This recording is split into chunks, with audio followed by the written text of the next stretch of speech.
Right, we're recording. Thank you. Good morning, everybody, and welcome to the meeting of the Executive Cabinet Member Leaders Portfolio, held in the presence of members of other political groups at Bolton Council. Item 1 is the monitoring of Executive Cabinet Members' decisions. Yeah, Leader, I think the one item that can come off is the re-op print room equipment contract that's now been completed. Okay, thanks for that. Keep that updated. That's great. Okay, we'll move on to item 2. So this is the variations to the CCTV Code of Practice between NCP and Bolton Council for the monitoring of CCTV. Who is taking this item? I can, if you like, Leader. Okay, thank you, Tracy. Right, okay, so as I'm sure Councillor Wilkinson will back me up, this has been going on for quite some time. West Horton Town Council want to fund their own CCTV and they want the monitoring to be done through the Topway control room. They've already got an agreement in principle with NCP to do that. We as Bolton Council have a joint code of practice with NCP, which currently refers to Bolton Town Centre and Farnworth Town Centre. We're proposing to add West Horton Town Centre into that code of practice. The code of practice needs to be updated anyway because there's just been changes to the software, so it kind of makes sense if everybody's happy with it to do it all in one go, and it means West Horton can get on with their CCTV. We update the code of practice accordingly and everybody's happy. Fingers crossed. Well, hopefully everybody's happy. Councillor Wilkinson. Right, yeah. Could I just thank Tracy for her work she's done the last few months, and one or two others. It has been greatly appreciated. It has been, I think the word stressful is a polite way of describing it, because it has gone on for some time. For my colleague Councillor Rowe, who's been leading this for the Town Council, I think she'll be very pleased when it is sorted. So I will thank officers of recent who have assisted quite substantially. However, I'll be quite blunt about it. There were some who did bugger all for us, and I shall remember them with great pleasure. But those who have helped, I shall remember with even more pleasure because they've done something for us. Leave it at that. Okay, thank you very much for that positive contribution. I think sometimes things frustrate us all because they do drag on, they do take some time, but we are at the point now where I can happily approve that report. So thank you very much, officers involved with that. Item 3 is the approval to tender for cleaning services, the Albert Halls complex. Leader, it's Nicola Littlewood. I'm going to take that report. Thank you, Nicola. Okay, thank you. The report actually is looking to seek approval to initiate a formal tender. The tender is the provision of cleaning services for the complex. So this is the whole of the Albert Halls complex. So it is in line with procurement and regulations and operational requirements. But just to take you through just some of the detail of actually what that would look like. We know how many visitors come into the complex, and the theatre alone attracts over 40,000 visitors a year. We pride ourselves on maintaining and the upkeep of having a very clean and warm and welcoming venue. Just to give you a bit of history, in 2024 we actually had to change the cleaning contract, and that was to do with the provision of cleaning services to the Albert Halls and actually the specialist requirements, and that is to do with the turnover that's really that is constant, and some of the timetabling over a 24-hour period. There were no TUPE implications for staff at that stage. But what we needed to do was to provide a substitute cleaning service. We actually commissioned a company in West Horton. They were appointed under a temporary contract, still within a competitive quotation exercise and in accordance with council standing orders. That didn't provide us and hasn't provided us with a longer term solution beyond the current arrangements and the cleaning for the venue. So it is proposed that the council undertakes a formal tender process, obviously subject to public contracts regulations, the YPO, and it is detailed under what we call Lot 2 for cleaning and caretaking. The proposed services are set out in 1.5, covers 3 areas, but it is that daily cleaning, it is event cleaning when we've had our major events in, and those external events that do require a little bit more, and general cleaning in those areas where we've just got people coming in and out. Current spend, and this is what we're anticipating, is about 110,000 per annum, plus VAT. It is based on an average cost of circa just over £9,000, 9,200. We do want to look at the new contract value.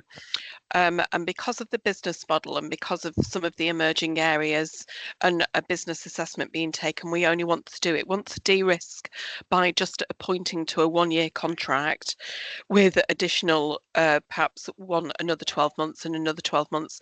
It just means that actually we can take that contract up or down as we need to, so it reduces the de-risk on the cost over time. The report details obviously is, because it is a full procurement exercise, just in line with the Procurement Act. Proposed contract period, therefore, is just April 2026 to March 2027, with that contract extension, as I've just explained.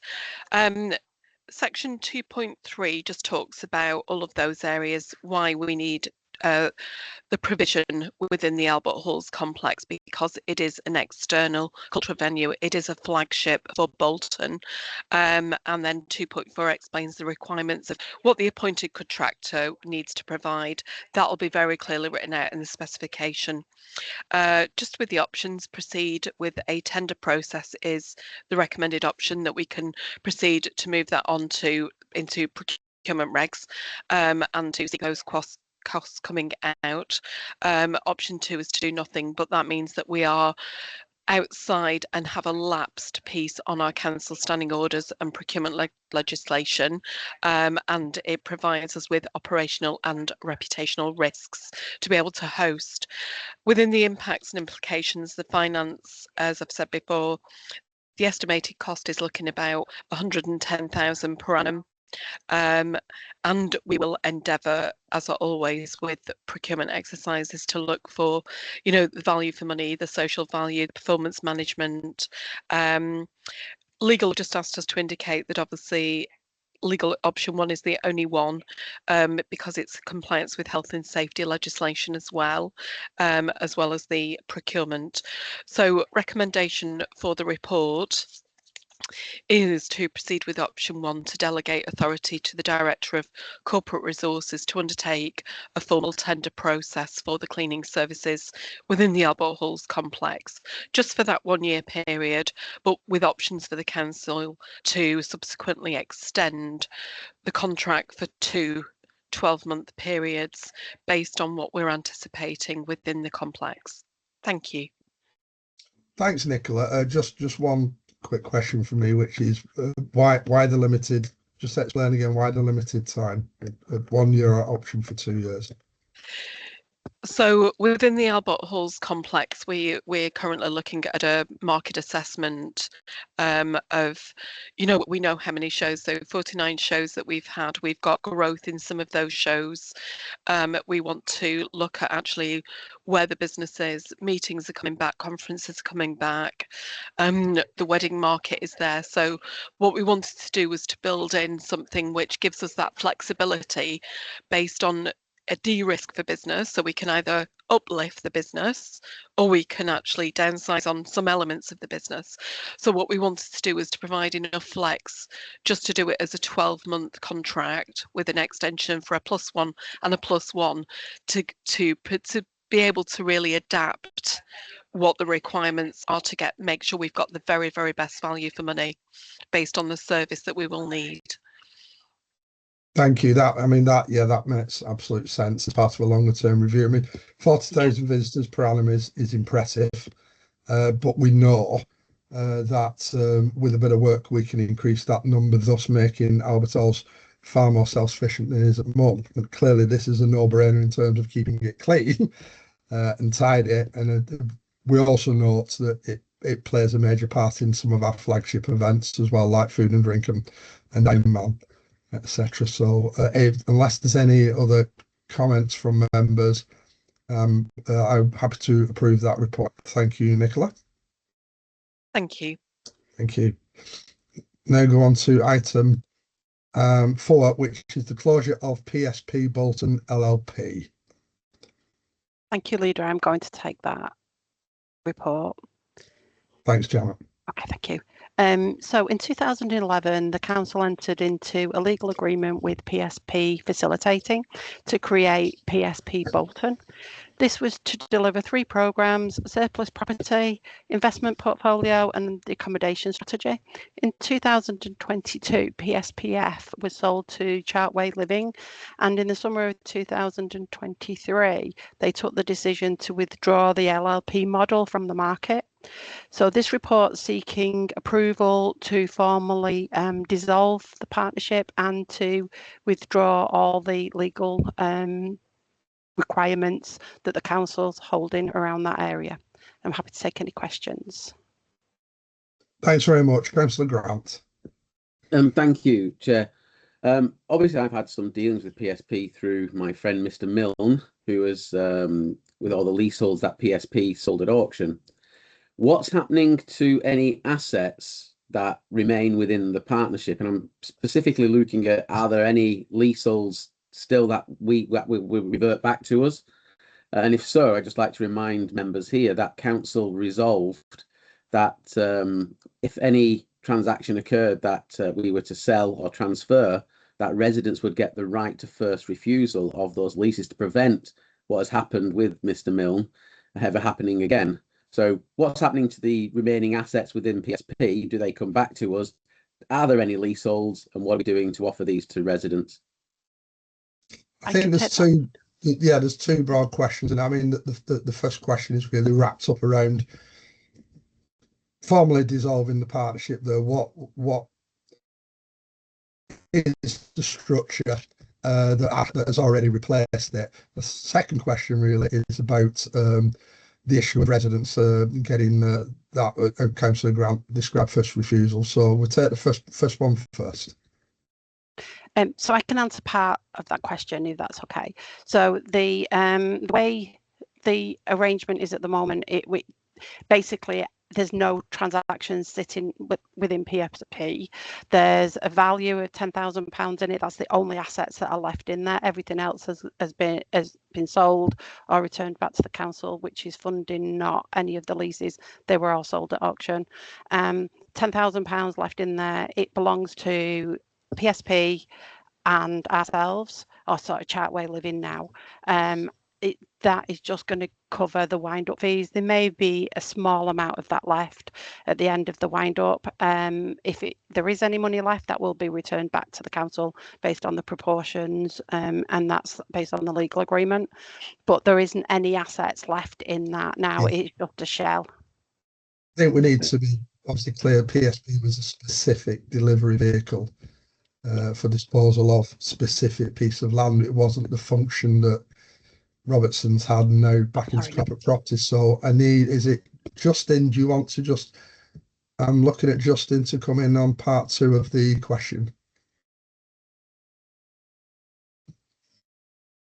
Thank you, Chair. Can you just remind me, sorry, what the part 2 of the question was, please, Councillor Grant?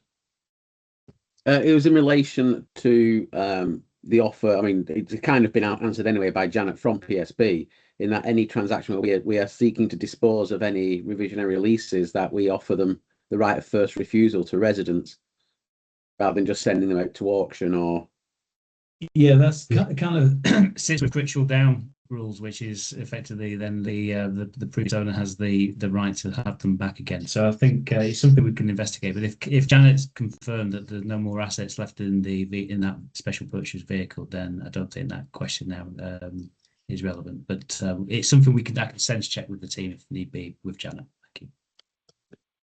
Okay, I can just confirm there's definitely nothing left in PSP. There's just the £10,000. And when I say 10,000, please don't quote me on that, because it could be 10,500 or it could be 9,400 or whatever. But off the top of my head, it's in the region of £10,000, and it is just for the wind up of PSP. We retained that in because obviously there'll be the legal costs, there'll be the audit costs, things like that. Once that sort of process is completed, whatever funds are left in there will be transferred based on the proportion in the legal agreement back to the council and back to Chartway Living. Okay, thanks very much for that. Don't see any other people indicating, so I'm happy to approve those recommendations. Thank you, Janet. Thank you. And the final item is the Treasury Management Quarter 3 report for 25-26. I'll take that, Leader. Thank you. This report is the Treasury Management Report for Quarter 3 for 25-26, covering the Treasury Management activity and associated prudential indicators. ECM are asked to note the performance of the prudential indicators and the contents of this report. I'll just highlight a few areas. In 2.2.1, the external long-term borrowing has remained at £158 million, all based on fixed rates. On 2.4.1, the base rate reduced on the 18th of December 25 to 3.75%, with market expectations that the rate will continue to reduce during 2026. Moving on to 2.7.1, you'll be able to see we have a balance of fixed and variable rates for our debts and investments, which are in line with our Treasury indicators. In 2.7.3, you can see the profile of those debts taken over the past number of years. And in Appendix 3, this shows our cash equivalents of 19 million and short-term investments of 145 million. I'm happy to take any questions or comments on this particular report. Thank you. Any questions or comments?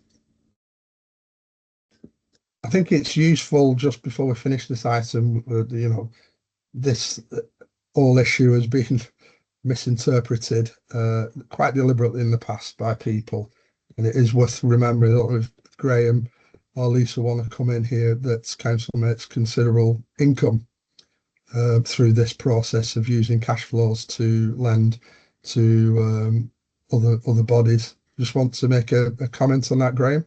Yeah, thank you for that, Chair. So what I'd say about this is the council's cash flow works very similarly to household cash flow. So there's usually a difference in the timing between when somebody gets paid and when bills go out the door. So with the council, obviously the sums involved are significantly larger. So what we do is we make use of that cash that we don't need on a particular day to invest it in a series of plus rated investments to earn some return, and that money we earn comes back to support the council reserves. And anybody who's paying attention to the budget that has gone through recently will know that we are drawing down quite heavily on our reserves, so any measures we can take to boost those reserves are very much needed. Thank you, Leader. Thank you. All very sensible. Any comments, anybody? If not, I'm happy to note that report, and that concludes the meeting. Do enjoy the rest of your day. Thank you very much. Thank you.